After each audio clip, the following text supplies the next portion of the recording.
வரதட்சணை கொடுமை, கணவனின் பாலியல் வன்கொடுமை காரணமாக தற்கொலை செய்து கொண்ட ரிதன்யா குடும்பத்திற்கு ஆறுதல் சொல்லும் முகமாகவும் உரிய நீதி கிடைக்க வேண்டும் என்றும் பல்வேறு பொதுநல அமைப்புகள், பெண்கள் அமைப்புகள் கிளர்ந்தெழுந்துள்ளன.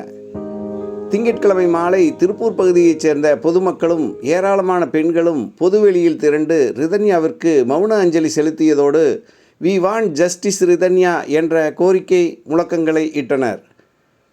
இதற்கிடையே ரிதன்யாவின் கணவர் கவின்குமார், மாமனார் ஈஸ்வரமூர்த்தி, மாமியார் சித்ராதேவி ஆகியோருக்கு தாக்கல் செய்யப்பட்ட ஜாமீன் மனுக்கள் நீதிமன்றத்தால் தள்ளுபடி செய்யப்பட்டது. அதைத் தொடர்ந்து இன்று காலை ரிதன்யாவின் குடும்பத்திற்கு ஆறுதல் சொல்ல நடிகை அம்பிகா அவினாசி கைகாட்டிபுதூரில் உள்ள அவரது இல்லத்திற்கு வருகை தந்தார். அங்கே ரிதன்யாவின் தாய் ஜெயசுதாவை சந்தித்து பேசினார். ரிதன்யாவின் தாய் ஜெயசுதா 7-8 நாட்களாகவே உணவு உண்ணாமல் இருந்ததால் மிகவும் தளர்வாக காணப்பட்டார். அவரை உணவு உண்ணும்படியும் முதலில் நீராகாரம் சாப்பிடும்படியும் மெல்ல மெல்ல உணவு அருந்தி தைரியமாக மனதை தேற்றும்படியும் அம்பிகா வலியுறுத்தியதோடு, நீங்கள் இந்த நேரத்தில்தான் தைரியமாக இருக்க வேண்டும், மற்ற பெண்களுக்கெல்லாம் ஒரு பெரிய பாதுகாப்பு மற்றும் எச்சரிக்கை உணர்வை ரிதன்யா ஏற்படுத்தி சென்றுள்ளார் என்றெல்லாம் அவரை ஆறுதல் படுத்தியவர் தொடர்ந்து அவரது தந்தைக்கும் ஆறுதல் சொன்னார்.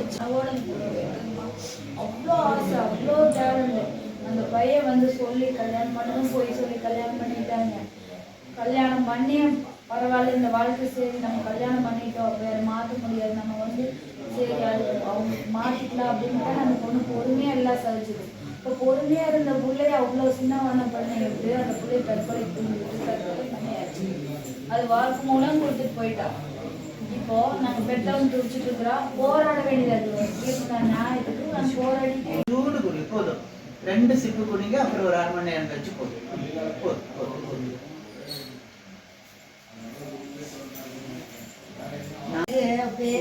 அப்பா அம்மா நாங்க அவ்வளோ நல்லா இருக்கல, ஆனால் அதே ரோட்ல போய் அங்க போய் கொடுத்து இருந்திருக்காண்டா எவ்வளோ வலி இருக்கும் நினைச்சு நினைச்சு எனக்கு மாலை மணி.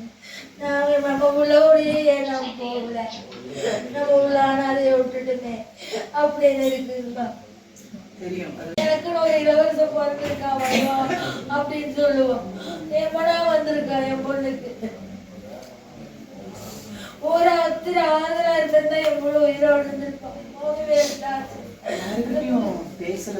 அவ வந்து குடும்பி வெளி போது தூக்கி வளர்த்துற அமத்தாவே வந்து அமைச்சிட்டே சொல்ல மாட்டேன்.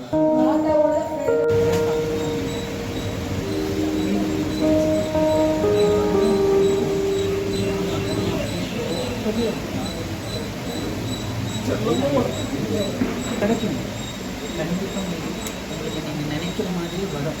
அது எதனால டிலே ஆகுது, அந்த டிலே தான் நம்மளால் தாங்க முடியும்.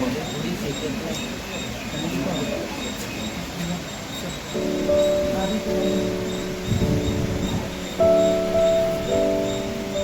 பிறகு பத்திரிகை மீடியாக்காரர்களுக்கும் பேட்டியளித்தார். இப்பெல்லாம் என்ன சொல்றது, டிவி திறந்து நியூஸ் கேட்கறதுக்கே பயமா இருக்கு. எந்த மாதிரி நியூஸ் எந்த பக்கத்துல இருந்து வருது அப்படின்னு. இந்த நியூஸும் 2-3 விஷயங்கள் கேள்விப்பட்டு எனக்கு ஒரு 4 நாளா சுத்தமா எனக்கு கண்ணை மூடி வச்சுன்னு இதான் மனசுல வரும்.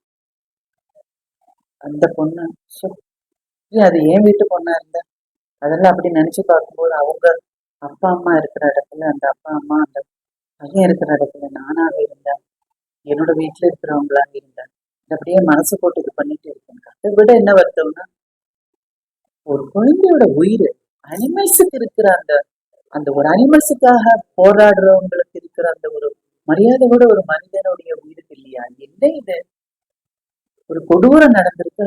அதை விட மனசுக்கு வருத்தமும் பயமும் கொடுக்கறது. என்ன ஸ்டெப் எடுத்துட்டு இருக்காங்க, எதுக்கு இவ்வளவு டிலே? அதுக்கு தகுந்த மாதிரி ப்ரூஃப் அது இதெல்லாம் கொடுத்துட்டு இருக்காங்க. என்ன செய்யணுமோ மற்ற ஊர்கள்ல எல்லாம் மற்ற கண்ட்ரீஸ்ல எல்லாம் பண்ற மாதிரி கடுமையான தண்டனை உடனே கொடுத்தாதானங்கள் இந்த மாதிரி விஷயங்கள் நடக்காம இருக்கும். இதை பத்தி பேசுறதுக்காக ஒரு 2 பேர் இருக்காங்க, 3 பேர் இருக்காங்க, ஒரு அப்பா ஒரு அம்மா ஒரு தம்பின்னு இருக்காங்க. இது எந்த வசதியுமே இல்லாம, எந்தவித சப்போர்ட்டும் இல்லாம, யாருமே இல்லாம, ஐயோ நான் வெளியே சொன்னா அவங்க எங்களை அப்படி பண்ணிடுவாங்களே இப்படி பண்ணிடுவாங்களே, எத்தனை ஏழைகள், எத்தனை பெண் குழந்தைங்களோட அப்பா அம்மா சகோதரர்கள் இருக்கிறாங்க. ரொம்ப கஷ்டமா இருக்கு இதுக்கு எடுத்துட்டு இருக்கிற ஸ்டெப்ஸ் பார்க்கும்போது. தயவு செய்து தப்பு செஞ்சவங்கள கொஞ்சம் கூட டிலே பண்ணாம அவங்களுக்கு தேவையான பனிஷ்மெண்ட் கொடுக்கும் போதுதான் இன்னொரு உயிர் போகக்கூடாது.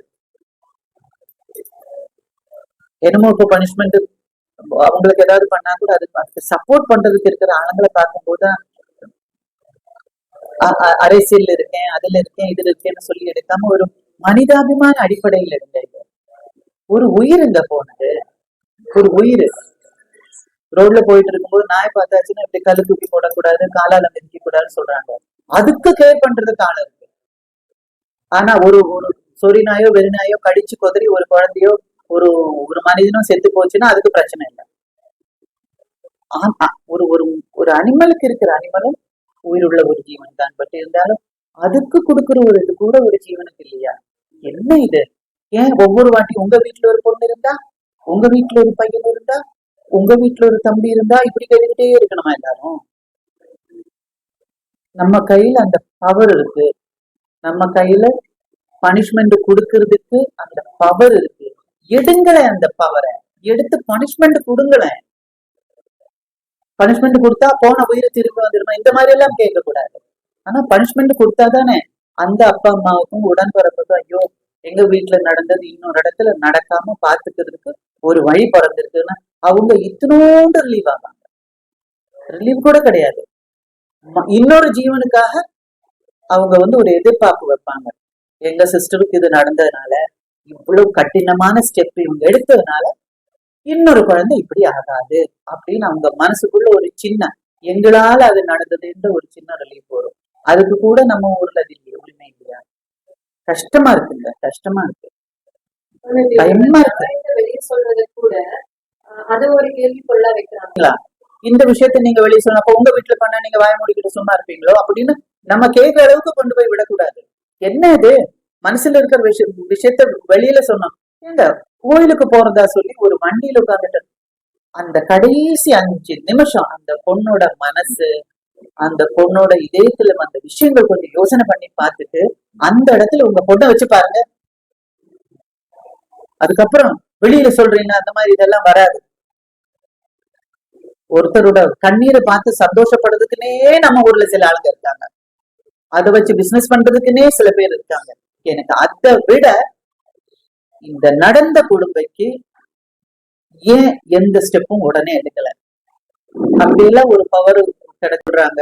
திருடியாச்சுன்னா 4 இடத்துல இப்படி கயிறு கட்டிட்டு பிடிச்சி இழுத்து கொலை பண்ணிடுறாங்க, கழுத்தை வெட்டுறாங்க. அந்த மாதிரி கொடூரமான பனிஷ்மெண்ட் கொடுத்தா தாங்க ஒரு உயிராவது நம்மளால காப்பாற்ற முடியும். அது நடக்கணும், அதுதான் என்னோட ஆசை. இதை தயவு செஞ்சு அவங்க அப்படி பண்ணாங்க, அவங்களுக்கு அப்படி இருக்காங்க, அந்த பொண்ணையே முதல்ல சொல்லி இருக்கலாமே. அதுக்கு நம்ம சொசைட்டியும் கொஞ்சம் காரணம். ஒரு பொண்ணு அப்படி போயிட்டு ஒரு வேளை திரும்பி வந்தாச்சுன்னா, அப்படி பண்ணாதடி, உங்க அப்பா அம்மாவுக்கு கெட்ட பேரு வரும்டி, அப்படி இப்படியே சொல்லி ஏன் உங்க பொண்ணு திரும்பி வந்துருச்சு இப்படின்னு சொல்லியே இது ஒரு டென்ஷன் அவங்க மனசுக்குள்ள வச்சு அதை பயந்துக்கிட்டு அதை மனசுல வச்சுக்கிட்டு தெரிஞ்சுக்கிட்டு அதை அப்படியே உள்ள அடக்கி அடக்கி அடக்கி இந்த மாதிரி ஒரு முடிவுக்கு வருது. கொடுமைகள் வெளியில சொல்லக்கூடாது, சொன்னா உனக்கும் உங்க அப்பாவுக்கும் உங்க அம்மாவுக்கும் உங்க கூட பிறந்த ஆளுங்களுக்கு அப்புறம் கல்யாணம் நடக்காது. இதெல்லாம் நம்ம ஆளுங்களும் கொஞ்சம் சொல்லுங்க, நிறுத்துங்க. நம்ம கிட்டயும் தப்பு இருக்கு. பட் இருந்தாலும் இந்த நடந்த கொடுமைக்கு ஸ்டெப் எடுக்காம இருக்கு, அதாவது தேவையான போதுமான ஸ்ட்ராங்கான ஸ்டெப் எடுக்காம இருக்குது ரொம்ப டிசப்பாயின்மெண்ட், ரொம்ப டிசப்பாயின்மெண்ட். இப்பெல்லாம் டிவி அந்த ரிமோட் கண்ட்ரோல் எடுத்துட்டு வேண்டான்னு சொல்லி வைக்கிற அளவுக்கு போயிட்டு இருக்கு ஒவ்வொரு விஷயமும். இது மட்டும் இல்ல, ஒவ்வொரு விஷயமும் ரொம்ப கஷ்டமா இருக்கு. இங்க ஒண்ணு அங்க இன்னொரு இடத்து ரொம்ப கஷ்டமா இருக்குது. அது என்ன சொல்றது, இந்த வருத்தம் இந்த கோபம் எல்லாம் அம்மா இவங்க சொன்ன மாதிரி, அந்த பொண்ணோட அம்மா சொன்ன மாதிரி மனசுக்குள்ளேயே வச்சு கொழுக வேண்டியதா இருக்கு. வெரி பேட், ரொம்ப கஷ்டமா இருக்கு. ஒன்னும் சொல்லவும் முடியல. நம்ம சொன்னா கூட ஆமா பெருசா அவங்க சொல்லிக்குவாங்க, அவங்க வந்தாங்க, அவங்க நடிகை தானே, அவங்க அப்படி காட்டுறாங்க இல்ல. அந்த பொண்ணோட கடைசி 5 minutes எப்படி இருக்கும்னு நான் யோசனை பண்ணேன்.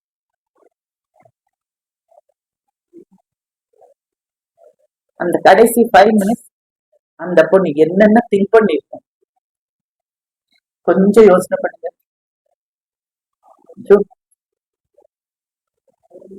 ஒரு மாதிரியா இருக்கு, மூச்செல்லாம் முட்டுது. அவங்க சாப்பிடாம இருக்குன்னு சொல்லுவாங்க, சாப்பிடுங்கன்னு சொல்லி நம்ம ஃபோர்ஸ் பண்றோம். அந்த இடத்துல நாம இருந்தா நமக்கு தெரியும்.